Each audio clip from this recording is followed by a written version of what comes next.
ਵਾਹਿਗੁਰੂ ਸਾਹਿਬ JIO. ਇੱਕ ਓੰਕਾਰ ਸਤਿਨਾਮ ਕਰਤਾ ਪੁਰਖ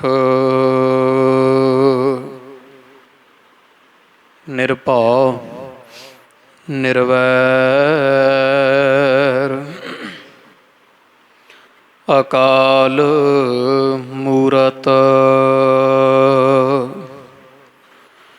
ਅਜੂਨੀ ਸੈਭੰ ਗੁਰ ਪ੍ਰਸਾਦ ਜਪ ਆਦਿ ਸਚ ਜੁਗਾਦ ਸਚ ਹੈ ਭੀ ਸਚ ਨਾਨਕ ਹੋਸੀ ਭੀ ਸਚ।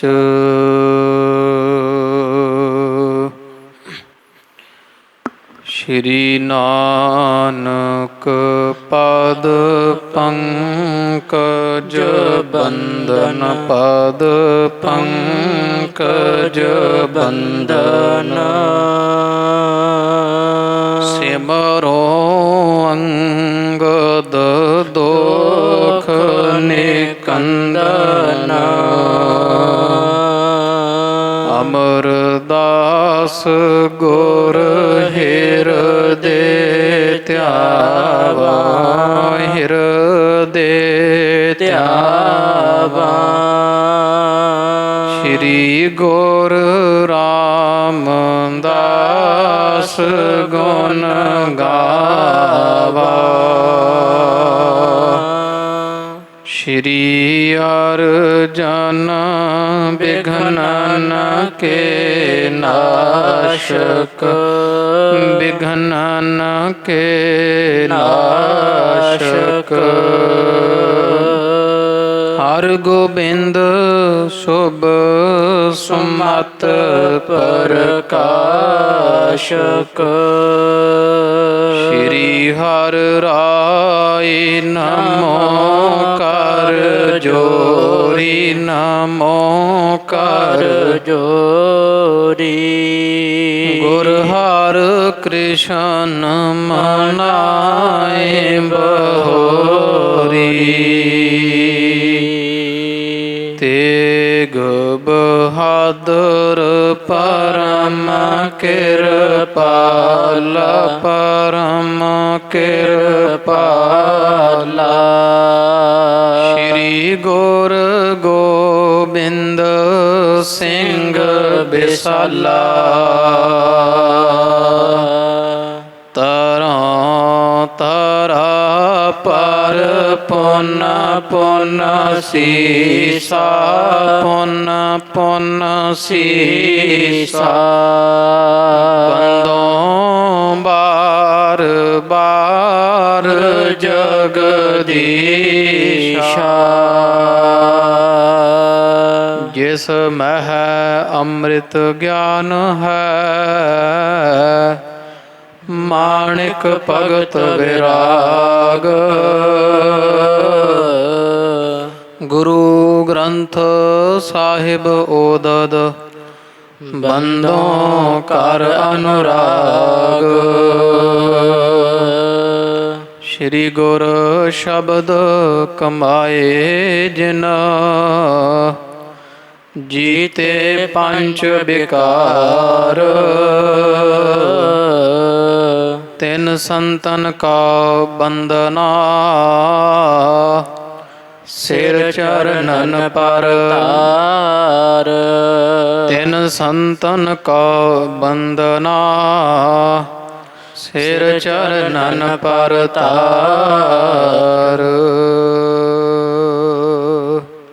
ਸਤਿਨਾਮ ਵਾਹਿਗੁਰੂ ਸਾਹਿਬ ਜੀਓ। ਏਕ ਦਿਵਸ ਸ਼੍ਰੀ ਅਰਜਨ ਲਾਘਬੈ ਖੇਲਤ ਅਜਰ ਬਿਖੈ ਇਤ ਉਤ ਹਵੈ। बालिक गुर टिग जाए न कोऊ, बरजे हुते प्रथम ही सोऊ। एक दिवस श्री अर्जन लाघबै, खेलत अजर बिखै तोत हवै। बालक गुर टिग जाय न कोऊ, बरजे होते प्रथम ही सोऊ। वाहिगुरु जी का खालसा, वाहिगुरु जी की फतेह। हाजरा हजूर जहरा जहूर, दीना बंधु भगत वत्सल, दया निध करुणा निधान गुरु गरीब नवाज। 10 पातशाहियों जी के पावन पवित्र स्वरूप धन धन साहिब आदि श्री गुरु ग्रंथ साहिब जी महाराज सच्चे पातशाह जीआं दे संध्या समय दे सज रहे दीवान अंदर हाजरियां भर रही गुरु रूप गुरु खालसा साध संगत जीओ। सतगुरां दी अपार किरपा मेहरामत सदका खुले दर्शन दीदार करने दा पावन पवित्र सुभाग प्राप्त हो रहा है। जिनके भाग बड़े हैं भाई, तिन साधु संग मुख जुरे। किरपा दे खजाने धन साहिब श्री गुरु अमरदास जी महाराज सच्चे पातशाह जीआं दे पावन पवित्र जीवन दी अमृत रूप गाथा आप निता प्रति हाजरियां भर करके श्रवण करदे हो। सच्चे पातशाह दीन दयाल गुरु गरीब नवाज जिन्हां दे दरों घरों बेअंत जीव वरसाए जा रहे है।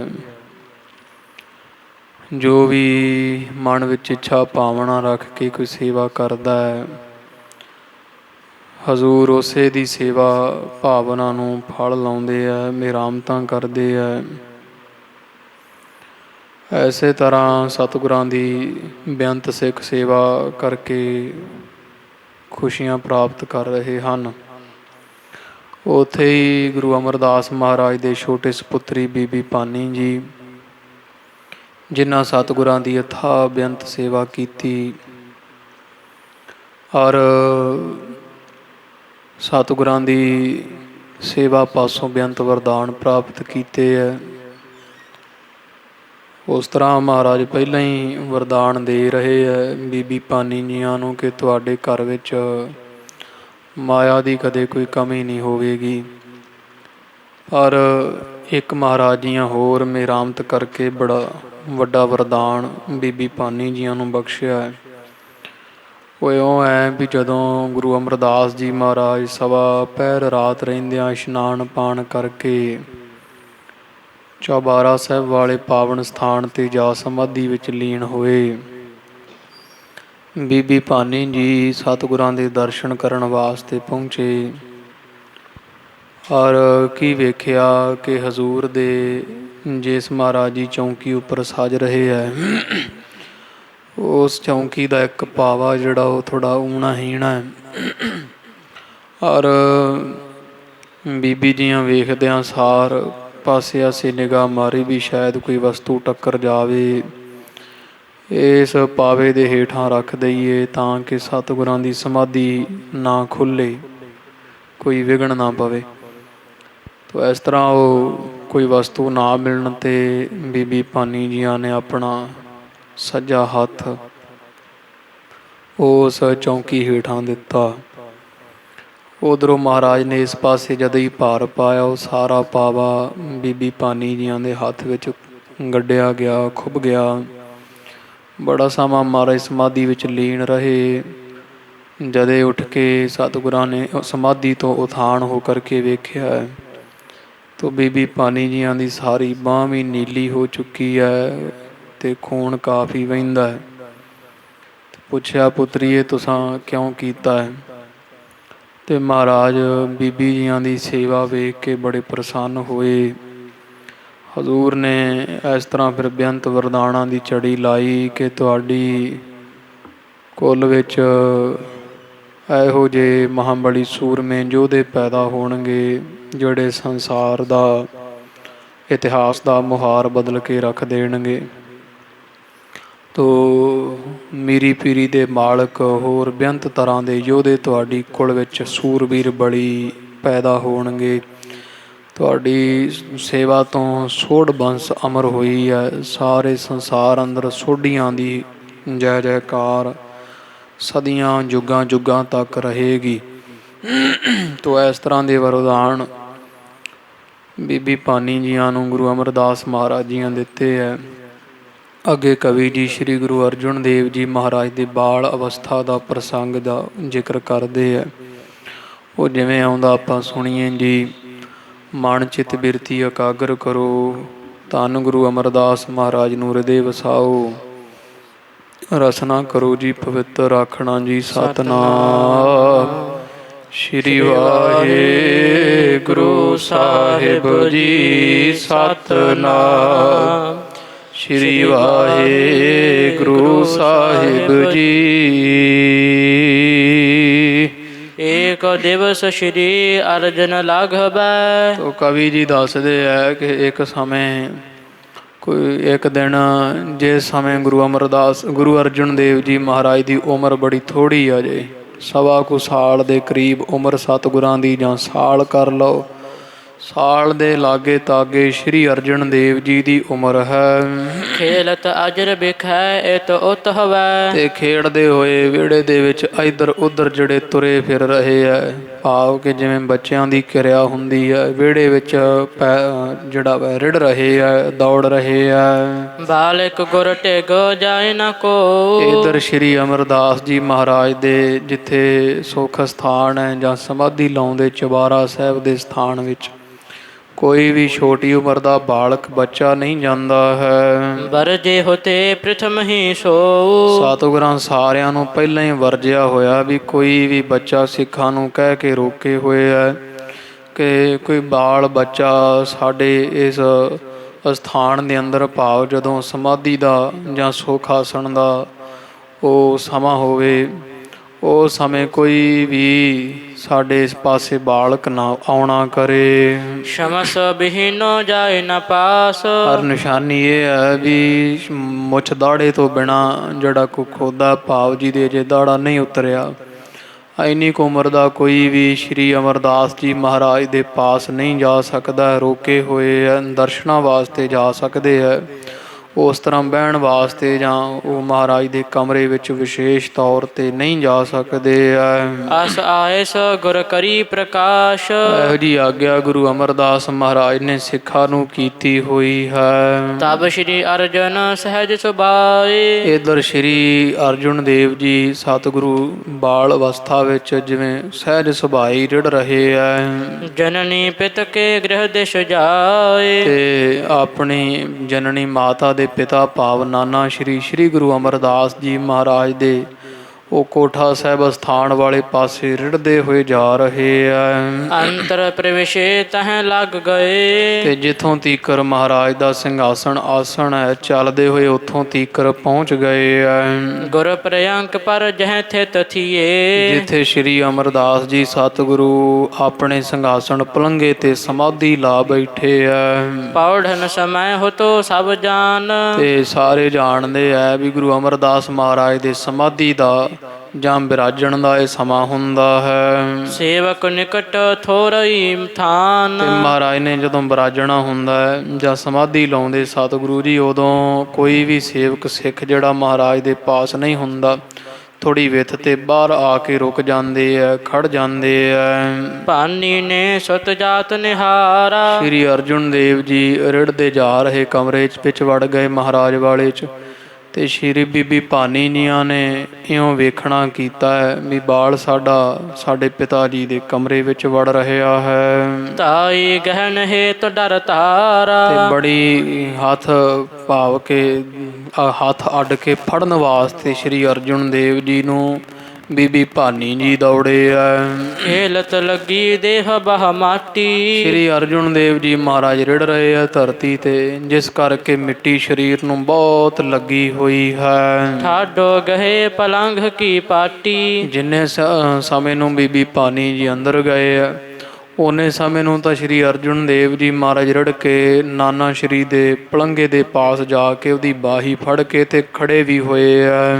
ਆਵਤ ਜਨਨੀ ਲੱਗ ਤਹਿ ਗਇਓ। ਤੇ ਇੰਨਾ ਕੁ ਸਮਾਂ ਜਿਹੜਾ ਵਾ ਉਹ ਲੱਗ ਗਿਆ ਹੈ ਬੀਬੀ ਭਾਨੀ ਜੀਆਂ ਨੂੰ ਆਉਂਦਿਆਂ। ਭਾਵ ਸਮਾਂ ਵੀ ਕੋਈ ਖਾਸ ਨਹੀਂ, ਪਰ ਰਿੜਦੇ ਹੋਏ ਸ਼੍ਰੀ ਅਰਜੁਨ ਦੇਵ ਜੀ ਤਾਂ ਇੱਥੋਂ ਤੀਕਰ ਗੁਰੂ ਮਹਾਰਾਜ ਦੇ ਆਸਣ ਸਿੰਘਾਸਣ ਤੀਕਰ ਪਹੁੰਚ ਗਏ ਆ। ਸੰਗ ਪਲੰਘ ਕੇ ਠਾਡੋ ਭਇਓ। ਤੇ ਜਿੱਥੇ ਪਲੰਘਾ ਹੈ ਸੱਚੇ ਪਾਤਸ਼ਾਹ ਮਹਾਰਾਜ ਦਾ, ਪਲੰਘੇ ਨੂੰ ਹੱਥ ਪਾ ਕਰਕੇ ਤੇ ਸ਼੍ਰੀ ਅਰਜੁਨ ਦੇਵ ਜੀ ਖੜੇ ਹੋਏ ਆ। ਗਹਿਨ ਹੇਤ ਜਬ ਨਿਕਟ ਸਿਧਾਰੀ। ਮਾਤਾ ਜੀ ਜਦੋਂ ਪਕੜਨ ਵਾਸਤੇ ਆਪਣੇ ਬਾਲ ਬੱਚੇ ਨੂੰ ਮਹਾਰਾਜ ਦੇ ਲਾਗੇ ਹੋਏ ਆ। ਪੇਖ ਕਿਰਪਾਲ ਨੇ ਗਿਰਾ ਉਚਾਰੀ। ਵੇਖ ਕੇ ਕਿਰਪਾਲੂ ਦਿਆਲੂ ਧੰਨ ਗੁਰੂ ਅਮਰਦਾਸ ਮਹਾਰਾਜ ਜੀਆਂ ਵੇਖਿਆ ਵੀ ਬੀਬੀ ਭਾਨੀ ਜੀ ਪਕੜ ਰਹੇ ਆ ਸਾਡੇ ਦੋਹਤਰੇ ਨੂੰ, ਤੇ ਇਉਂ ਬੋਲੇ ਆ ਸਤਿਗੁਰੂ ਜੀ, ਨਹਿ ਲੈ ਜਾਹੋ ਰਹਿਣ ਦੇਹੋ ਖਰਿਓ। ਮਹਾਰਾਜ ਕਹਿੰਦੇ ਨਾ ਲੈ ਕੇ ਜਾਓ ਪੁੱਤਰੀ, ਇਹ ਬਾਲ ਨੂੰ ਸਾਡੇ ਪਾਸ ਹੀ ਖੜਾ ਰਹਿਣ ਦੇਵੋ। ਜੋਗ ਕਰ ਸੋ ਗੁਰ ਗਹਿਬੋ ਕਰਿਓ। ਤੇ ਮਹਾਰਾਜ ਨੇ ਕਹਿ ਕੇ ਤੇ ਦੋਹਾਂ ਹੱਥਾਂ ਦੇ ਨਾਲ ਉਹ ਬਾਲ ਸ਼੍ਰੀ ਅਰਜੁਨ ਦੇਵ ਜੀ ਨੂੰ ਹੱਥੀਂ ਚੁੱਕ ਲੈਣਾ ਕੀਤਾ ਹੈ। ਉਪਰ ਕੋ ਉਠਾਏ ਤਬ ਤੋਲਿਓ। ਤੇ ਦੋ ਹੱਥਾਂ ਨਾਲ ਚੁੱਕ ਕੇ ਉਹ ਤਾਂ ਨੂੰ ਉਠਾ ਤੋਲ ਦਿੱਤਾ, ਜਿਵੇਂ ਬਾਲ ਉੱਚਾ ਚੁੱਕੀ ਦਾ। ਇਸ ਤਰ੍ਹਾਂ ਸ਼੍ਰੀ ਗੁਰੂ ਅਮਰਦਾਸ ਮਹਾਰਾਜ ਜੀਆਂ ਬਾਲ ਉੱਚਾ ਚੁੱਕ ਲਿਆ ਸ਼੍ਰੀ ਅਰਜੁਨ ਦੇਵ ਜੀ। ਗਰਵ ਭਾਰ ਲਖ ਸ਼੍ਰੀ ਮੁਖ ਬੋਲਿਓ। ਤੇ ਇਉਂ ਜਦੋਂ ਸ਼੍ਰੀ ਅਮਰਦਾਸ ਜੀਆਂ ਚੁੱਕ ਕੇ ਇਹਦਾ ਸ਼੍ਰੀ ਅਰਜੁਨ ਦੇਵ ਜੀ ਭਾਵ ਆਪਣੇ ਦੋਹਤੇ ਦਾ ਕਾਫੀ ਭਾਰ ਵੇਖਣਾ ਕੀਤਾ।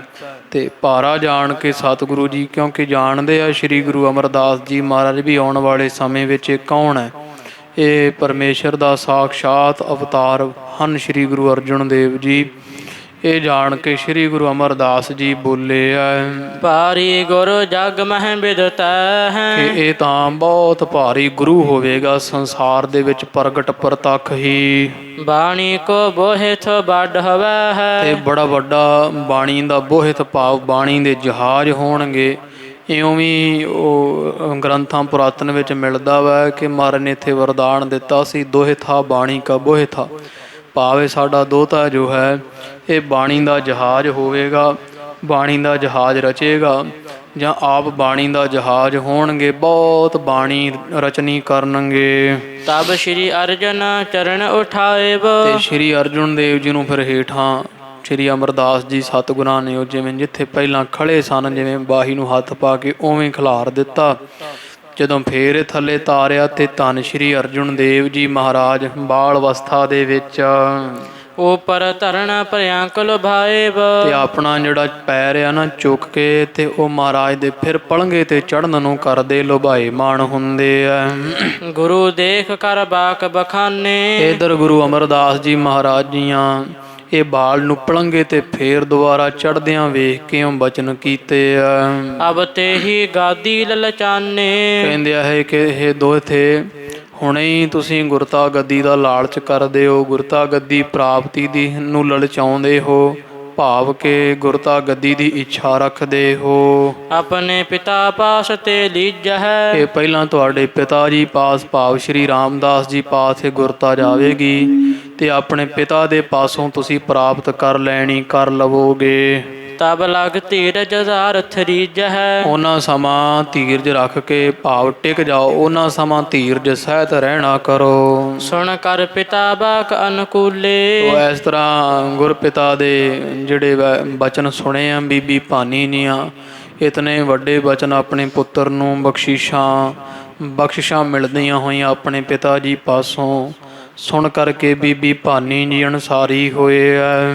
ਅਧਿਕ ਕਿਰਪਾ ਲਖ ਮਨ ਮਹਿ ਫੂਲੇ। ਤੇ ਮਨ ਵਿੱਚ ਬੜੇ ਖੁਸ਼ ਹੁੰਦੇ ਆ ਬੀਬੀ ਭਾਨੀ ਜੀ ਵੀ, ਸਾਡੇ ਪੁੱਤਰ ਨੂੰ ਧੰਨ ਸਤਿਗੁਰੂ ਅਮਰਦਾਸ ਜੀ ਮਹਾਰਾਜ ਨੇ ਬੜੀਆਂ ਬਖਸ਼ਿਸ਼ਾਂ ਅਸੀਸਾਂ ਵਰਦਾਨ ਦੇ ਦਿੱਤੇ ਆ। ਲਾਗਹੁ ਸੁਤ ਕੋ ਗੁਰ ਚਰਨਨ ਪਾਏਬ। ਤੇ ਆਪਣੇ ਛੋਟੇ ਲਾਲ ਧੰਨ ਗੁਰੂ ਅਰਜੁਨ ਦੇਵ ਜੀ ਮਹਾਰਾਜ ਨੂੰ ਆਪਣੇ ਨਾਨਾ ਸ਼੍ਰੀ ਅਮਰਦਾਸ ਜੀ ਦੇ ਚਰਨੀ ਪਾ ਦਿੱਤਾ ਹੈ। ਲੈ ਕਰ ਗੋਦ ਪ੍ਰਮੋਦਿਤ ਲਿਆਏਬ। ਫਿਰ ਚੁੱਕ ਕੇ ਬੜੇ ਆਨੰਦ ਸਹਿਤ ਆਪਣੇ ਲਾਲ ਸ਼੍ਰੀ ਅਰਜਨ ਦੇਵ ਜੀ ਨੂੰ ਗੋਦੀ ਚੁੱਕ ਲਿਆ ਬੀਬੀ ਭਾਨੀ ਜੀਆਂ। ਤਿੰਨ ਪੁੱਤਰਨ ਕੋ ਪ੍ਰਤਪਾਰਤ। ਇਸ ਤਰ੍ਹਾਂ ਬੜੇ ਪ੍ਰੇਮ ਸਹਿਤ 3 ਪੁੱਤ ਹੈ ਸ਼੍ਰੀ ਰਾਮਦਾਸ ਜੀ ਬੀਬੀ ਭਾਨੀ ਜੀਆਂ ਦੇ, ਵੱਡੇ ਪ੍ਰਿਥੀ ਚੰਦ ਜੀ, ਉਸ ਤੋਂ ਛੋਟੇ ਮਹਾਦੇਵ ਜੀ ਤੇ ਸਾਰਿਆਂ ਤੋਂ ਛੋਟੇ ਧੰਨ ਸ਼੍ਰੀ ਗੁਰੂ ਅਰਜਨ ਦੇਵ ਜੀ ਮਹਾਰਾਜ। ਇਹਨਾਂ ਤਿੰਨਾਂ ਬਾਲਾਂ ਨੂੰ, ਬੱਚਿਆਂ ਨੂੰ ਬਹੁਤ ਜਿਹੜਾ ਪ੍ਰੇਮ ਦੇ ਨਾਲ ਬੀਬੀ ਭਾਨੀ ਜੀ ਪਾਲ ਰਹੇ ਹੈ। ਉਸ ਸਮੇਂ ਸ਼੍ਰੀ ਅਰਜਨ ਦੇਵ ਜੀ ਦੀ ਉਮਰ 1 ਵਰ੍ਹਾ ਹੈ ਤੇ ਬਾਬਾ ਮਹਾਦੇਵ ਜੀ ਦੀ ਉਮਰ ਜਿਹੜੀ ਉਹ 3 ਕੁ ਸਾਲ ਦੇ ਕਰੀਬ ਜਾਣੋ, ਤੇ ਬਾਬਾ ਪ੍ਰਿਥੀ ਚੰਦ ਜੀਆਂ ਦੀ ਉਮਰ 5-6 ਵਰ੍ਹੇ ਦੀ ਉਮਰ ਹੈ। ਇੱਕ ਦਾ ਜਨਮ ਬਾਬਾ ਪ੍ਰਿਥੀ ਚੰਦ ਜੀਆਂ ਦਾ ਜਿਹੜਾ ਜਥਾ ਜਨਮ ਹੈ ਉਹ ਜਿਵੇਂ 1615 ਬਿਕਰਮੀ ਸੰਮਤ, ਤੇ ਬਾਬਾ ਮਹਾਦੇਵ ਜੀਆਂ ਦਾ 1618 ਬਿਕਰਮੀ ਸੰਮਤ। ਧੰਨ ਸ਼੍ਰੀ ਗੁਰੂ ਅਰਜਨ ਦੇਵ ਜੀ ਮਹਾਰਾਜ ਜੀਆਂ ਦਾ ਅਵਤਾਰ ਜਿਹੜਾ ਵਾ ਉਹ 1620 ਬਿਕਰਮੀ ਸੰਮਤ ਵਿੱਚ ਹੁੰਦਾ। ਇਸ ਤਰ੍ਹਾਂ ਇਹਨਾਂ ਛੋਟੇ ਬਾਲਾਂ ਦੀ ਉਮਰ ਹੈ ਤੇ ਬੀਬੀ ਭਾਨੀ ਜੀ ਆਪਣੇ ਤਿੰਨਾਂ ਪੁੱਤਾਂ ਨੂੰ ਬਹੁਤ ਪ੍ਰੇਮ ਦੇ ਨਾਲ ਲਾਡ ਕਰ ਕਰ ਪਾਲ ਰਹੇ ਹੈ। ਇਤ ਸੇਵਾ ਮਹਿ ਪ੍ਰੀਤੀ ਧਾਰਤ। ਤੇ ਸਤਿਗੁਰਾਂ ਦੀ ਸੇਵਾ ਵਿੱਚ ਬਹੁਤ ਪ੍ਰੇਮ ਹੈ ਬੀਬੀ ਭਾਨੀ ਜੀਆਂ ਦਾ। ਤਿਮਹੀ ਰਾਮਦਾਸ ਵੱਡ ਭਾਗੇ। ਤੇ ਇਧਰ ਧੰਨ ਸ਼੍ਰੀ ਰਾਮਦਾਸ ਜੀ ਗੁਰੂ ਗਰੀਬ ਨਵਾਜ ਵੀ ਵੱਡੇ ਭਾਗਾਂ ਵਾਲੇ ਹੋਏ ਹੈ, ਜਿਨ੍ਹਾਂ ਨੂੰ ਗੁਰੂ ਕੇ ਦਰ ਘਰੋਂ ਬੜੇ ਵਰਦਾਨ ਪ੍ਰਾਪਤ ਹੋਏ ਹੈ। ਨਿਸਬਾਸੁਰ ਸੇਵਾ ਮਹ ਲਾਗੇ। ਤੇ ਸਦਾ ਹੀ ਦਿਨ ਰਾਤ ਹੀ ਗੁਰੂ ਅਮਰਦਾਸ ਮਹਾਰਾਜ ਦੇ ਦਰ ਘਰ ਗੋਇੰਦਵਾਲ ਸਾਹਿਬ ਸੰਗਤਾਂ ਦੀ ਸੇਵਾ ਵਿੱਚ ਲੱਗੇ ਰਹਿੰਦੇ ਹੈ। ਦੋਹਰਾ ਇੱਕ ਦਿਨ ਸ਼੍ਰੀ ਸਤਿਗੁਰੂ ਜੀ। ਤੋ ਇੱਕ ਦਿਨ ਕਵੀ ਜੀ ਕਹਿੰਦੇ ਧੰਨ ਸੱਚੇ ਪਾਤਸ਼ਾਹ ਸ਼੍ਰੀ ਗੁਰੂ ਅਮਰਦਾਸ ਜੀ, ਅਮਰਦਾਸ ਸੁਖ ਰਾਸ, ਜਿਹੜੇ ਸਾਰਿਆਂ ਸੁਖ ਦੇਣ ਵਾਲੇ, ਸਭ ਜੀਵਾਂ ਨੂੰ ਸੁੱਖਾਂ ਦੀ ਪੂੰਜੀ ਧਨ ਦੇਣ ਵਾਲੇ ਆ। ਕਰਿਓ ਕਾਰਨ ਏਕ ਲੋ। ਤੇ ਇਹਨਾਂ ਨੇ ਇੱਕ ਦਿਨ ਗੁਰੂ ਅਮਰਦਾਸ ਮਹਾਰਾਜ ਸਤਿਗੁਰਾਂ ਸੁਭੈ ਕੀ ਬਿਰਾਜਮਾਨ ਬੈਠੇ ਹੋਇਆਂ, ਸਜੇ ਹੋਇਆਂ ਭਾਈ ਪਾਰੋ ਜੀਆਂ ਨੂੰ ਕੱਲਿਆਂ ਨੂੰ ਆਪਦੇ ਪਾਸ ਸੱਦਿਆ ਹੈ। ਪਾਰੋ ਆਪਣੇ ਪਾਸ। ਭਾਈ ਪਾਰੋ ਜੀਆਂ ਨੂੰ ਆਪਦੇ ਪਾਸ ਗੁਰੂ ਅਮਰਦਾਸ ਜੀਆਂ ਕੱਲਿਆਂ ਬੁਲਾਇਆ।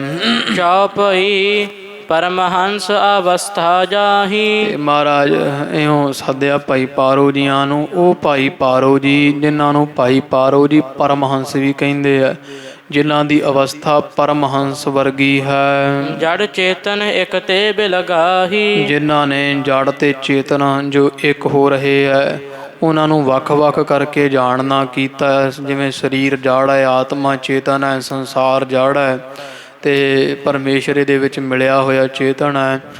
ਇਸ ਤਰ੍ਹਾਂ ਭਾਵ ਸਤ ਅਸਤ ਦੀ ਵਿਚਾਰ ਰੱਖਣ ਵਾਲੇ, ਅਸਤ ਨੂੰ ਛੱਡ ਕੇ ਸਤ ਨੂੰ ਧਾਰਨ ਕਰਨ ਵਾਲੇ ਹੈ। ਜਿਵੇਂ ਪਾਣੀ ਪੈ ਇੱਕ ਹੋਏ ਜਾਏ। ਜਿਵੇਂ ਕੋਈ ਪਾਣੀ ਤੇ ਦੁੱਧ ਕਿਤੇ ਰਲ ਜਾਂਦਾ ਹੁੰਦਾ, ਪਾਣੀ ਦੁੱਧ ਰਲਿਆ ਹੋਵੇ। ਹੰਸ ਕਰਹਿ ਦੋਏ ਨ ਪ੍ਰਿਥਕਾਏ। ਜਿਹੜਾ ਹੰਸ ਹੁੰਦਾ ਉਹ ਦੋਵਾਂ ਨੂੰ ਵੱਖੋ ਵੱਖਰੇ ਦੁੱਧ ਨੂੰ ਅੱਡ ਕਰ ਦਿੰਦਾ ਹੈ ਤੇ ਚੁੰਝ ਪਾ ਕੇ ਪਾਣੀ ਨੂੰ ਦੁੱਧ ਚੋਂ ਨਖੇੜ ਦਿੰਦਾ, ਦੁੱਧ ਛਕ ਲੈਂਦਾ, ਫੁੱਟ ਬਣਾ ਕੇ ਪਾਣੀ ਉਹ ਤਜ ਦਿੰਦਾ, ਛੱਡ ਦਿੰਦਾ। ਇਸ ਤਰ੍ਹਾਂ ਭਾਈ ਪਾਰੋ ਜੀਆਂ ਗੁਣ ਜਿਹੜੇ ਸੰਸਾਰ ਵਿੱਚੋਂ ਗ੍ਰਹਿਣ ਕੀਤੇ ਹੋਏ ਹੈ, ਔਗਣਾਂ ਨੂੰ ਛੱਡਣਾ ਕੀਤਾ ਹੈ। ਤੁਰਿਆ ਮਹਿ ਬ੍ਰਿਤ ਥਿਤ ਨਿਤ ਰਹੇ। ਤੇ ਤੁਰਿਆ ਅਵਸਥਾ ਵਿੱਚ ਸਦਾ ਭਾਈ ਪਾਰੋ ਜੀਆਂ ਦੀ ਬਿਰਤੀ ਰਹਿੰਦੀ ਹੈ। 4 ਅਵਸਥਾ ਗਿਆਨ ਦੀਆਂ ਮੰਨਦੇ ਆ ਸੰਸਕ੍ਰਿਤ ਅੰਦਰ। ਜਿਵੇਂ ਇਹ 4 ਅਵਸਥਾ ਗਿਆਨ ਦੀਆਂ ਚੋਂ ਚੌਥੀ ਤੁਰਿਆ ਅਵਸਥਾ ਹੈ। ਪਹਿਲੀ ਜਾਗਰਤ ਹੈ, ਦੂਸਰੀ ਸੁਪਨ ਹੈ, ਤੀਸਰੀ ਸੁਖੋਪਤੀ ਹੈ, ਚੌਥੀ ਹੈਗੀ ਹੈ ਇਹ ਤੁਰਿਆ। ਉਸ ਤਰ੍ਹਾਂ ਕਈ ਸ਼ਾਸਤਰਾਂ ਵਿੱਚ 7ਵੀਂ ਭੂਮਿਕਾ ਤੁਰਿਆ ਨੂੰ ਮੰਨਿਆ। ਸ਼ੁਭ ਇੱਛਾ ਸ਼ੁਭ ਵਿਚਾਰਨਾ ਅਸੰਸਕਤ ਹੈ ਤੋ ਪਦਾਰਥਾ ਭਾਵਨੀ ਹੈ। ਇਸ ਤੋਂ ਇਲਾਵਾ ਸਤਵਾਪਤ ਹੈ ਤੇ ਭਾਵਾ ਭਾਵਨੀ ਹੈ। 7ਵੀਂ ਜਾ ਕੇ ਤੁਰਿਆ ਅਵਸਥਾ ਹੈ। ਕੋਈ 7ਵੀਂ ਮੰਨਦਾ, ਪਰ ਵਿਸ਼ੇਸ਼ ਕਰਕੇ ਸੰਸਕ੍ਰਿਤ ਅਤੇ ਵੇਦਾਂ ਵਿੱਚ ਇਹਨੂੰ ਚੌਥੀ ਅਵਸਥਾ ਹੀ ਮੰਨਿਆ ਜਾਂਦਾ, ਚੌਥੀ ਪਦਵੀ ਹੈ। ਜਾਗਰਤ ਸੁਪਨ ਸੁਖੋਪਤੀ ਤੁਰਿਆ ਪਾਵੈ ਕੋਏ। ਤੁਰਿਆ ਅਵਸਥਾ ਜਿਹੜੀ ਉਹ ਚੌਥੀ ਅਵਸਥਾ ਗਿਆਨ ਦੀ ਜਾਂ ਬ੍ਰਹਮ ਗਿਆਨੀ ਦੀ ਕਹਿ ਲਓ। ਤੋ ਇਹ ਇਹੋ ਜਿਹੀ ਚੌਥੀ ਅਵਸਥਾ ਦੇ ਵਿੱਚ ਇਹਨਾਂ ਦੀ ਬਿਰਤੀ ਟਿਕੀ ਹੋਈ ਹੈ ਭਾਈ ਪਾਰੋ ਜੀਆਂ ਦੀ। ਤਿਜ ਬਿਠਾਏ ਤਿਹ ਸੋ ਗੁਰ ਕਹੇ, ਤੇ ਭਾਈ ਪਾਰੋ ਜੀ ਨੂੰ ਪਾਸ ਬਿਠਾ ਕੇ ਗੁਰੂ ਅਮਰਦਾਸ ਜੀ ਬੋਲੇ ਐ। ਮਨ ਮੇਰੇ ਮਹਿ ਆਬ ਇਮ ਆਵੈ। ਮਹਾਰਾਜ ਕਹਿੰਦੇ ਭਾਈ ਪਾਰੋ ਸਾਡੇ ਮਨ ਦੇ ਵਿੱਚ ਹੁਣ ਇਹ ਵਿਚਾਰ ਆਉਂਦਾ ਹੈ ਗੁਰਤਾ ਗਾਦੀ ਤੋਹੇ ਬਿਠਾਵੈ। ਵੀ ਜਿਹੜੀ ਗੁਰੂ ਨਾਨਕ ਪਾਤਸ਼ਾਹ ਦਾ ਗੁਰਤਾ ਤਖਤ ਹੈ ਇਹਦੇ ਉੱਪਰ ਇਹ ਭਾਈ ਪਾਰੋ ਜੀ ਅਸੀਂ ਤੁਹਾਨੂੰ ਬਿਠਾ ਦਈਏ, ਭਾਵ ਗੁਰਤਾ ਗੱਦੀ ਦੇ ਦਈਏ। ਪਰਮਹੰਸ ਮੇਰੋਈ ਰੂਪ, ਕਿਉਂਕਿ ਤੂੰ ਪਰਮਹੰਸ ਪਦਵੀ ਤੇਰੇ ਪਾਸ ਹੈ, ਬਹੁਤ ਤੇਰੀ ਅਵਸਥਾ ਹੈ ਤੇ ਤੂੰ ਸਾਡਾ ਹੀ ਸਰੂਪ ਹੋ ਰਿਹਾ ਹੈ। ਪਰਮ ਅਵਸਥਾ ਸਦਾ ਅਨੂਪ, ਤੇ ਪਰਮ ਵੱਡੀ ਤੁਹਾਡੀ ਅਵਸਥਾ ਤੁਰੀਆ ਤੇ ਮਹਾ ਅਨੂਪ ਕਹੀਏ ਅਨੂਪਮ ਹੀ ਉਪਮਾ ਤੋਂ ਰਹਿਤ ਹੈ। ਬਖਸ਼ਤ ਹਾਂ ਮੈਂ ਜਗ ਗੁਰਿਆਈ, ਤੇ ਇਸੇ ਤਰ੍ਹਾਂ ਅਸੀਂ ਤੁਹਾਨੂੰ ਬਖਸ਼ ਰਹੇ ਹਾਂ ਜਗ ਦੀ ਗੁਰਿਆਈ ਜਿਹੜੀ ਨਾ ਭਾਵੇ ਗੁਰਤਾ ਦਾ ਗੁਰੂ ਨਾਨਕ ਪਾਤਸ਼ਾਹ ਦੇ ਦਰ ਘਰ ਦਾ ਤਖਤ ਇਹ ਭਾਈ ਪਾਰੋ ਅਸੀਂ ਤੈਨੂੰ ਬਖਸ਼ ਦਿੰਦੇ ਹਾਂ। ਕਰਹਾ ਉਧਾਰ ਲੋਕ ਸਮੁਦਾਈ, ਤੇ ਜਿੰਨੇ ਜੀਵ ਸੰਸਾਰ ਦੇ ਦੁਖੀ ਹੈ ਇਹਨਾਂ ਦੀ ਕਲਿਆਣ ਤੁਸੀਂ ਕਰਨੀ ਕਰੋ, ਸਭ ਨੂੰ ਭਲਾ ਵਰਤਾਓ, ਸਭ ਨੂੰ ਸੁਖ ਬਖਸ਼ਿਸ਼ ਕਰੋ। ਭਗਤ ਜਗਤ ਮਹਿ ਅਧਿਕ ਬਿਥਾਰਹਾ, ਤੇ ਸਿੱਖੀ ਗੁਰੂ ਨਾਨਕ ਪਾਤਸ਼ਾਹ ਦੀ ਸਾਰੇ ਸੰਸਾਰ ਵਿੱਚ ਭਗਤੀ ਪ੍ਰੇਮਾ ਪਾਓ, ਸਭ ਸੰਸਾਰ ਵਿੱਚ ਬਹੁਤ ਭਾਰੀ ਫੈਲਾਉਣੀ ਕਰੋ, ਸਭ ਪਾਸੇ ਭਗਤੀ ਪ੍ਰੇਮਾਂ ਦੀ ਝੜੀ ਲਾਓ ਗੁਰਤਾ ਤੇ ਸਜ ਕਰਕੇ। ਪਰ ਉਪਕਾਰ ਕਾਰ ਕੋ ਸਾਰਹਾ, ਤੇ ਜਿਹੜੇ ਸ੍ਰੇਸ਼ਟ ਕਾਰਜ ਹੈ ਨਾ ਪਰ ਉਪਕਾਰ ਕਰਨ ਦਾ, ਜੀਵਾਂ ਦੀ ਕਲਿਆਣ ਕਰਨ ਦਾ, ਅਸੀਂ ਚਾਹੁੰਦੇ ਹਾਂ ਵੀ ਸਾਥੋਂ ਪਿੱਛੋਂ ਇਹ ਤੁਸੀਂ ਸਾਂਭਣਾ ਕਰੋ। ਕਰ ਜੋਰੇ ਪਾਰੋ ਪਗ ਪਰਿਓ, ਤੇ ਭਾਈ ਪਾਰੋ ਜੀ ਬੜੇ ਨਿਮਰਤਾ ਸਹਿਤ ਗੁਰੂ ਅਮਰਦਾਸ ਮਹਾਰਾਜ ਦੇ ਚਰਨੀ ਪਏ ਤੇ ਸਤਿਗੁਰਾਂ ਨੂੰ ਹੱਥ ਜੋੜ ਦਿੱਤੇ ਆ। ਤਰਾਹੇ ਤਰਾਹੇ ਕਰ ਬਚਨ ਉਚਰਿਓ, ਤੇ ਕਹਿਣ ਲੱਗੇ ਭਾਈ ਪਾਰੋ ਜੀ ਮਹਾਰਾਜ ਬਖਸ਼ ਲਓ ਤੁਹਾਡੀ ਸ਼ਰਨ ਹਾਂ। ਪ੍ਰਭ ਜੀ ਗੁਰ ਸਿੱਖੀ ਮਧ ਭਾਵੈ, ਵੀ ਸੱਚੇ ਪਾਤਸ਼ਾਹ ਮਹਾਰਾਜ ਜੀ ਸਾਨੂੰ ਤਾਂ ਸਿੱਖੀ ਪਾਉਂਦੀ ਹੈ, ਤਖਤ ਮਹਾਰਾਜ ਅਸੀਂ ਕੀ ਲੈਣਾ, ਸਾਨੂੰ ਤਾਂ ਬਸ ਮਿਹਰ ਦੀ ਨਜ਼ਰ ਸਾਡੇ ਤੇ ਰੱਖੋ ਤੇ ਸਦਾ ਅਸੀਂ ਤੁਹਾਡੇ ਸਿੱਖੀ ਵਿੱਚ ਪਰਪੱਕ ਸਿੱਖ ਬਣੇ ਰਹੀਏ। ਗੁਰਿਆਈ ਸਤਿਗੁਰ ਹੈ ਸੁਹਾਵੈ, ਇਹ ਗੁਰਿਆਈ ਤਾਂ ਸਤਿਗੁਰਾਂ ਨੂੰ ਸੁਹਾਉਂਦੀ ਹੈ ਮਹਾਰਾਜ, ਅਸੀਂ ਤਾਂ ਸਿੱਖ ਹਾਂ ਸੱਚੇ ਪਾਤਸ਼ਾਹ ਤੁਹਾਡੇ ਔਗਣ ਹਾਰੇ। ਮੁਝ ਪਰ ਕਿਰਪਾ ਦ੍ਰਿਸ਼ਟ ਕਹ ਧਰੀਐ, ਅਸੀਂ ਤਾਂ ਚਾਹੁੰਦੇ ਹਾਂ ਸਤਿਗੁਰੂ ਤੁਹਾਡੇ ਤੇ ਹਮੇਸ਼ਾ ਹੀ ਮਿਹਰ ਭਰੀ ਤੁਸੀਂ ਨਿਗਾਹ ਰੱਖਿਓ, ਮਿਹਰ ਭਰਿਆ ਹੱਥ ਰੱਖਣਾ ਕਰੋ। ਗੁਰ ਸਿੱਖੀ ਪਦ ਬਖਸ਼ਣ ਕਰੀਐ, ਤੇ ਮਿਹਰ ਕਰਕੇ ਦਇਆ ਕਰਕੇ ਸਾਨੂੰ ਆਪਦੇ ਸਿੱਖ ਹੀ ਬਣਾ ਲਓ ਮਹਾਰਾਜ। ਅਸੀਂ ਗੁਰੂ ਬਣ ਕੇ ਕੀ ਲੈਣਾ, ਸਾਨੂੰ ਤਾਂ ਸਤਿਗੁਰੂ ਜੀ ਆਪਦੇ ਸਿੱਖ ਹੀ ਬਣਾ ਲਓ, ਬਸ ਚਰਨਾਂ ਦੀ ਧੂੜੀ ਬਣਾ ਰੱਖੋ। ਕਹੇ ਇਮ ਗਹੇ ਹਾਥ ਗੁਰ ਚਰਨਾ, ਤੇ ਇਸ ਤਰ੍ਹਾਂ ਕਹਿ ਕੇ ਤੇ ਭਾਈ ਪਾਰੋ ਜੀਆਂ ਡਿੱਗ ਕੇ ਗੁਰੂ ਅਮਰਦਾਸ ਮਹਾਰਾਜ ਦੇ ਦੋਵੇਂ ਚਰਨ ਹੱਥੀਂ ਪਕੜ ਲਏ ਆ। ਬਖਸ਼ੋ ਆਗਿਆ ਮੋਰਨ ਕਰਨਾ, ਤੇ ਮਹਾਰਾਜ ਮੈਨੂੰ ਬਖਸ਼ੋ ਵੀ ਤੁਸੀਂ ਗੁਰਤਾ ਸਿੰਘਾਸਣ ਦੇ ਦਿਓ ਤੇ ਮੈਂ ਤੁਹਾਡੀ ਆਗਿਆ ਮੋੜੀ ਹੈ। ਇਹ ਆਗਿਆ ਮੋੜਨ ਕਰਕੇ ਮਹਾਰਾਜ ਮੈਨੂੰ ਇਹ ਭੁੱਲ ਮੇਰੀ ਬਖਸ਼ ਦੇਵੋ ਜੀ।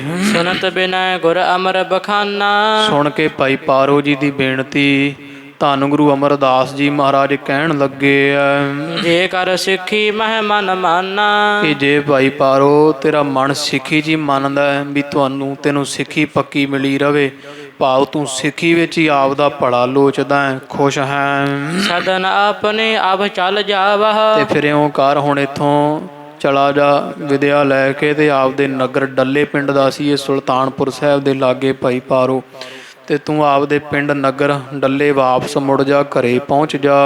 ਤਨ ਤਿਆਗਹ ਨਹਿ ਬਿਲਮ ਲਗਾਵਹ, ਤੇ ਹੁਣ ਦੇਰੀ ਨਾ ਕਰ ਕਿਉਂਕਿ ਸਾਡਾ ਵੀ ਹੁਣ ਸਮਾਂ ਨਜ਼ਦੀਕ ਹੈ, ਅਸੀਂ ਵੀ ਇਹ ਸਰੀਰ ਤਿਆਗਣਾ ਹੈ। ਤੇ ਇਹ ਭਾਈ ਪਾਰੋ ਤੂੰ ਆਪਦੇ ਨਗਰ ਗ੍ਰਹਿ ਵਿਖੇ ਪਹੁੰਚ ਕਰਕੇ ਤੇ ਦੇਰੀ ਲਾਏ ਬਿਨਾਂ ਆਪਦਾ ਸਰੀਰ ਛੱਡਣਾ ਕਰ। ਨਾਮ ਚਰਨਨ ਮਹਿ ਤੇਰੀ ਪ੍ਰੀਤ, ਕਿਉਂਕਿ ਸਾਡੇ ਚਰਨਾਂ ਵਿੱਚ ਤੇਰੀ ਬੜੀ ਪ੍ਰੀਤੀ ਅਸੀਂ ਜਾਣੀ ਹੈ ਵੀ ਤੂੰ ਸਾਡੇ ਚਰਨਾਂ ਦਾ ਬੜਾ ਪ੍ਰੇਮੀ ਵੱਡਾ ਹੈ। ਮੋਹ ਮਹਿ ਮਿਲੋ ਆਨ ਸਿੱਖ ਮੀਤ, ਇਹ ਮਿੱਤਰ ਪਿਆਰੇ ਭਾਈ ਪਾਰੋ ਤੂੰ ਤਿਆਗ ਕੇ ਸਰੀਰ ਤੇ ਸਾਡੇ ਵਿੱਚ ਹੀ ਲੀਨ ਹੋ ਜਾਣਾ, ਆ ਕੇ ਭਾਵ ਜੋਤ ਰੂਪ ਹੋ ਕੇ ਤੇ ਸਾਡੇ ਵਿੱਚ ਹੀ ਤੂੰ ਆ ਕਰਕੇ ਲੀਨ ਹੋ ਜਾਣਾ ਹੈ। ਤੋਹੇ ਸਹਿਤ ਮੈਂ ਅਪਰ ਸਰੀਰ, ਤੇ ਬਾਅਦ ਵਿੱਚ ਅਸੀਂ ਤੇਰੇ ਸਮੇਤ ਹੋਰ ਸਰੀਰ ਵਿੱਚ ਪੈ ਜਾਣਾ, ਭਾਵ ਵੀ ਅਸੀਂ ਫਿਰ ਸ਼੍ਰੀ ਅਮਰਦਾਸ ਜੀ ਕਹਿੰਦੇ ਅਸੀਂ ਹੁਣ ਇਸ ਸਰੂਪ ਤੋਂ ਗੁਰੂ ਰਾਮਦਾਸ ਮਹਾਰਾਜ ਹੋ ਜਾਣਾ। ਤੇ ਆਪਦੀ ਜੋਤ ਅਸੀਂ ਤੇਰੀ ਜੋਤ ਸਹਿਤ ਸਮੇਤ ਸ਼੍ਰੀ ਰਾਮਦਾਸ ਵਿੱਚ ਜਿਹੜੇ ਵਾ ਉੱਪਰ ਵਿਛਾਂਗੇ। ਪਰਵੇਸ਼ਾਂ ਸਿੱਖਨ ਕੇ ਹਿਤ ਧੀਰ। ਇਹ ਧੀਰਜ ਵਾਲੇ ਭਾਈ ਪਾਰੋ ਸਿੱਖਾਂ ਦੇ ਭਲੇ ਵਾਸਤੇ ਹੁਣ ਆਪਾਂ ਦੋਵੇਂ ਇੱਕੋ ਰੂਪ ਹੋ ਕਰਕੇ ਤੇ ਸ਼੍ਰੀ ਰਾਮਦਾਸ ਪ੍ਰਗਟ ਹੋਵਾਂਗੇ ਸੰਸਾਰ ਅੰਦਰ ਸਿੱਖਾਂ ਦੇ ਭਲੇ ਨਿਮਿਤ। ਕਰਨੇ ਕਾਜ ਅਨਕ ਜਗ ਮਾਹੀ। ਕਿਉਂਕਿ ਸੰਸਾਰ ਵਿੱਚ ਬੜੇ ਕਾਰਜ ਹੁਣ ਆਪਾਂ ਚੌਥਾ ਸਰੂਪ ਗੁਰੂ ਨਾਨਕ ਪਾਤਸ਼ਾਹ ਦਾ ਹੋ ਕਰਕੇ ਬੜੇ ਕਾਰਜ ਕਰਨੇ ਹਨ। ਸੰਤ ਉਦਾਹਰਣ ਖਲ ਨ ਖਪਾਹੀ। ਸੰਤਾਂ ਭਗਤਾਂ ਦਾ ਉਧਾਰ ਕਰਨਾ ਹੈ ਤੇ ਜਿਹੜੇ ਮੂਰਖ ਨਿੰਦਕ ਲੋਕ ਹੈ ਦੁਸ਼ਟ ਇਹਨਾਂ ਨੂੰ ਖਪਾਉਣਾ ਨਾਸ਼ ਕਰਨਾ ਹੈ। ਸੁਨ ਆਗਿਆ ਪਾਰੋ ਕਰ ਬੰਦੇ। ਸਤਿਗੁਰਾਂ ਦੀ ਆਗਿਆ ਸੁਣੀ ਹੈ ਭਾਈ ਪਾਰੋ ਜੀਆਂ ਹੱਥ ਜੋੜ ਦਿੱਤੇ ਹੈ ਹੱਥ ਪਾਏ ਮਹਾਰਾਜ ਦੇ ਚਰਨੀ ਪਏ ਹੈ। ਕਰ ਬੰਧਨ ਕੋ ਹਿਰਦੈ ਆਨੰਦੇ। ਤੇ ਮਹਾਰਾਜ ਨੂੰ ਮੱਥਾ ਟੇਕਿਆ ਹਿਰਦੇ ਵਿੱਚ ਬੜੇ ਆਨੰਦਿਤ ਹੋ ਰਿਹਾ ਖੁਸ਼ ਹੋ ਰਿਹਾ ਵੀ ਮਹਾਰਾਜ ਦੀ ਬੜੀ ਮੇਰੇ ਤੇ ਦਇਆ ਹੈ। ਗਮਨਿਓ ਗ੍ਰਹਿ ਪਹੁੰਚਿਓ ਤਤਕਾਲਾ। ਭਾਈ ਪਾਰੋ ਜੀ ਇੱਥੋਂ ਦੌੜਾਈ ਘੋੜੀ ਤੇ ਸੁਲਤਾਨਪੁਰ ਸਾਹਿਬ ਦੇ ਲਾਗੇ ਡੱਲਾ ਨਗਰ ਜਿਹੜਾ ਉੱਥੇ ਆਪਣੇ ਘਰ ਪਹੁੰਚ ਗਏ ਆ। ਅਧਿਕਾਰੀ ਜੇ ਪਿਖੇ ਵਿਸਾਲਾ। ਤੇ ਇਹਨਾਂ ਨੇ ਭਾਈ ਪਾਰੋ ਜੀਆਂ ਵੇਖੇ ਵੀ ਜਿਹਨੂੰ ਜਿਹੜੀ ਚੀਜ਼ ਦੀ ਲੋੜ ਹੈ ਕੋਈ ਜਿਹੜੀ ਵਸਤੂ ਦਾ ਅਧਿਕਾਰੀ ਹੈ। ਸਰਬ ਸਮਾਜ ਬਾਂਟ ਤਿਨ ਦੀਨਸ।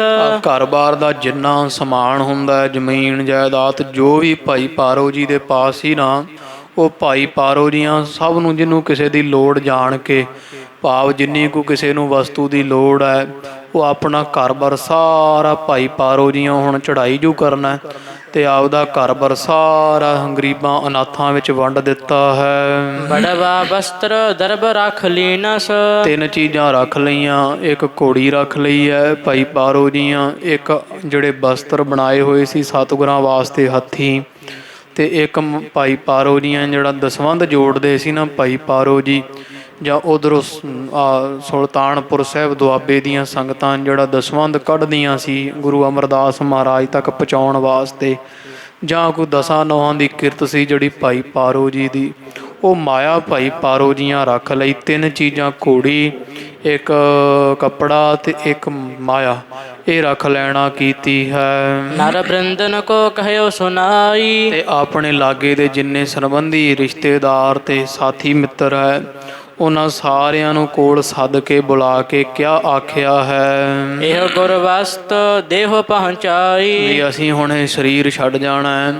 ਆ 3 ਵਸਤੂਆਂ ਨੇ ਨਾ ਜਿਹੜੀਆਂ ਘੋੜੀ ਮਾਇਆ ਤੇ ਇੱਕ ਆ ਵਸਤਰ ਸੋਹਣੇ ਬਣੇ ਹੋਏ ਹੈ ਪਸ਼ਮੀਨੇ ਦੇ ਇਹ ਵਸਤਰ ਜਿਹੜੇ ਤੇ ਘੋੜੀ ਤੇ ਮਾਇਆ ਇਹ 3 ਚੀਜ਼ਾਂ ਗੋਇੰਦਵਾਲ ਸਾਹਿਬ ਸੱਚੇ ਸਤਿਗੁਰੂ ਗੁਰੂ ਅਮਰਦਾਸ ਮਹਾਰਾਜ ਪਾਸ ਭੇਜ ਦੇਣਾ। ਏਮ ਸਭ ਹੇਰਤ ਤਨ ਤਜ ਪਾਰੋ। ਤੇ ਇਉਂ ਕਹਿ ਕੇ ਤੇ ਭਾਈ ਪਾਰੋ ਜੀ ਚਾਦਰਾ ਲੈ ਕਰਕੇ ਲੇਟ ਗਏ ਆ ਧਰਤੀ ਉੱਪਰ ਤੇ ਗੋਇੰਦਵਾਲ ਸਾਹਿਬ ਵਾਲੇ ਪਾਸੇ ਸ਼ੀਸ਼ ਕੀਤਾ ਤੇ ਬਸ ਵੇਖਦਿਆਂ ਹੀ ਜਿਹੜਾ ਗੁਰਮੁਖ ਆਵੇ ਜਾਏ ਨਿਸੰਗ ਆਪਦੀ ਮਰਜ਼ੀ ਦੇ ਨਾਲ ਹੀ ਜਿਹੜਾ ਸਰੀਰ ਤਿਆਗ ਦਿੱਤਾ ਹੈ। ਫੂਲ ਮਾਲ ਗਜ ਤਜੈ ਸੁਖਾਰੋ। ਐਉਂ ਸਰੀਰ ਛੱਡਿਆ ਹੈ ਜਿਵੇਂ ਹਾਥੀ ਗਲ ਵਿੱਚੋਂ ਸੁੰਡ ਨਾਲ ਮਾਲਾ ਲਾਉਂਦਾ ਜਾਂ ਸੱਪ ਕੁੰਜ ਲਾਉਂਦਾ ਇਸ ਤਰ੍ਹਾਂ ਸੌਖਾ ਹੀ ਜਾਂ ਜਿਵੇਂ ਉਹ ਸੁੱਕਾ ਨਾਰੀਅਲ ਗਿਰੀ ਛੱਡ ਦਿੰਦਾ ਹੈ ਇਸ ਤਰ੍ਹਾਂ ਝਾਟੀ ਭਾਈ ਪਾਰੋ ਜੀਆਂ ਨੇ ਸਰੀਰ ਇਉਂ ਜਿਵੇਂ ਪੁਰਾਣਾ ਵਸਤਰ ਲਾ ਕੇ ਸਿੱਟੀ ਦਾ ਸਰੀਰ ਛੱਡ ਦਿੱਤਾ ਹੈ। ਸਭਨ ਕਰਿਓ ਸੰਸਕਾਰ ਬਣਾਏ। ਇਹਨਾਂ ਦੀ ਚੜ੍ਹਾਈ ਕਰ ਜਾਣ ਤੋਂ ਬਾਅਦ ਸਾਰਿਆਂ ਸੰਗਤਾਂ ਗੁਰਮੁਖਾਂ ਨੇ ਡੱਲੇ ਨਿਵਾਸੀ ਸੰਗਤਾਂ ਰਲ ਕੇ ਭਾਈ ਪਾਰੋ ਜੀ ਦਾ ਅੰਤਮ ਦਾਹ ਸੰਸਕਾਰ ਕੀਤਾ ਹੈ। ਜਥਾ ਜੋਗ ਚਾਹੀਏ ਜਿਸ ਭਾਏ। ਜਿਵੇਂ ਚਾਹੀਦਾ ਸੀ ਗੁਰੂ ਕੇ ਸਿੱਖ ਦਾ ਪੂਰੀ ਰਹਿਤ ਮਰਿਆਦਾ ਨਾਲ ਇਹਦਾ ਹੰਦਾ ਸੰਸਕਾਰ ਕੀਤਾ ਹੈ। ਸ਼੍ਰੀ ਗੁਰ ਬਿਖੈ ਆਣ ਲੈ ਹੋਵਾ। ਤੇ ਇਸੇ ਤਰ੍ਹਾਂ ਭਾਈ ਪਾਰੋ ਜੀ ਫਿਰ ਜੋਤ ਰੂਪ ਹੋ ਕਰਕੇ ਗੁਰੂ ਅਮਰਦਾਸ ਮਹਾਰਾਜ ਦੇ ਪਾਸ ਭਾਵ ਸ਼੍ਰੀ ਗੁਰੂ ਅਮਰਦਾਸ ਮਹਾਰਾਜ ਦੇ ਵਿੱਚ ਹੀ ਜਲ ਕਾ ਜਲ ਹੁਆ ਰਾਮ ਤੋ ਇਸ ਤਰ੍ਹਾਂ ਮਿਲ ਗਏ ਹਨ। ਜੋ ਜਲ ਮਹਿ ਜਲ ਆਏ ਖਟਾਨਾ ਤਿਉ ਜੋਤੀ ਸੰਗ ਜੋਤ ਸਮਾਨਾ ਇਸ ਤਰ੍ਹਾਂ ਗੁਰੂ ਅਮਰਦਾਸ ਮਹਾਰਾਜ ਦੇ ਵਿੱਚ ਹੀ ਲੀਨ ਹੋ ਗਏ ਹੈ। ਜਿਨ ਅਗਿਆਨ ਭਰਮ ਕੋ ਖੋਵਾ। ਜਿਹੜੇ ਭਾਈ ਪਾਰੋ ਜੀਆਂ ਨੇ ਜਿਹੜੇ ਗਿਆਨ ਦੇ ਜਾਂ ਵਿਚਾਰ ਦੇ ਬਲ ਨਾਲ ਗਿਆਨ ਦੇ ਬਲ ਨਾਲ ਭਰਮ ਨੂੰ ਨਾਸ਼ ਕੀਤਾ ਹੋਇਆ ਹੈ।